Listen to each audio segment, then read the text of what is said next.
we want to make it clear that we want the birth control, all birth control options available to anyone who wants them. We just want them to know the side effects, the pros and cons, because there's pros and cons to all of them.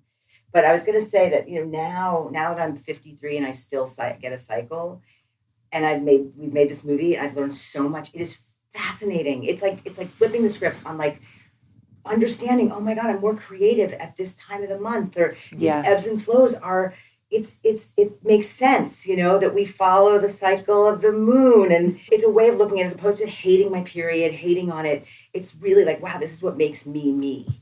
And I've come to a place where I do track my cycle. And the fact that I still get a period at 53, I am embracing it, because it does make me feel like I have my vitality still. And, it's been a journey. It's just so interesting. And to hear everyone's stories from the film and outside, it's important. This stuff really matters. Yeah, there's just it might sound cheesy, but it's like I loved myself more when I realized that like my body had that innate power to be in a cycle. Mm-hmm. And to, the week after my period, I'm like on fire. I'm social, I'm creative, I'm this, but then during my period, I'm very introspective and honoring that and cycle syncing is what I kind of know it as, has changed my life. I'm no longer doing HIIT workouts the week of my period. Right. Yeah, it brought a whole new level of self-love, body love, and appreciation that like I didn't know existed. And I think that it's, eliminating cycles, which is exactly what hormonal birth control does, right? So I'm sure, because you've had like Elisa Vitti on the show and but I mean, essentially it kind of puts you in like a permanent luteal phase, And I think that that's a very masculine way to live. And it's really a very masculine way to approach life. And it's not innate, I think, to like a cisgendered female body. And I do think, looking back in that decade in my 20s when I was on it, I was like so success-oriented and so achievement-oriented. And I was achieving a lot and I was very successful and driven. But my ambition was like overriding. And I actually look back on a lot of situations and feel that I was really disconnected from my empathy. And I just wasn't connected, And I think that's all part when you change your hormonal makeup, when you change your sex hormones, it affects your brain, it affects your personality, it affects everything about you. And that's the part of this that we found in the film gets taken too lightly. To say that, mood or depression is a side effect is to so trivialize women's mental health. It changes you. Yes, it really does. What you were saying is very typical about this sense of like, well, I just felt kind of blah, but there wasn't anything like so specific. There wasn't this like crazy side effect.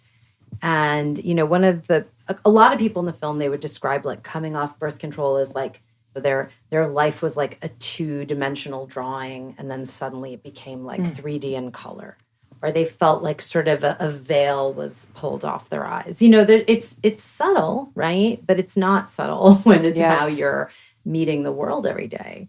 Absolutely. I want to talk about like the complexity of this, because in watching the documentary, because I didn't know the origins of like when birth control came out and the marketing behind it, the languaging, and really what it meant to the women's movement, the women's health movement.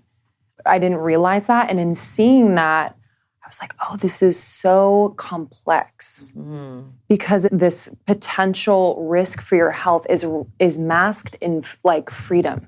Right. Here you go. Right. Here you go. Go out. Like, express yourself sexually and do not worry about getting pregnant. Continue your careers and your aspirations. That sounds good, I guess, right? Like for most women, especially at that time. And I found myself getting pissed because I'm like, man, that was such a, for lack of a better word, like genius marketing move. Yeah. To mask it in that freedom. Can you talk a little bit about that in creating this film and just bringing that to the forefront? Because I can imagine perhaps you were sold the same thing when you went on birth control, kind of that feeling of like freedom. Empowerment. Yes. Mm-hmm. And I think it isn't what's empowering, right, is to have control over your fertility. Mm-hmm. That's really what's empowering. It's not empowering if you're taking a medication that has never fully been explained to you and you're unaware, you don't have true informed consent. That is not empowering.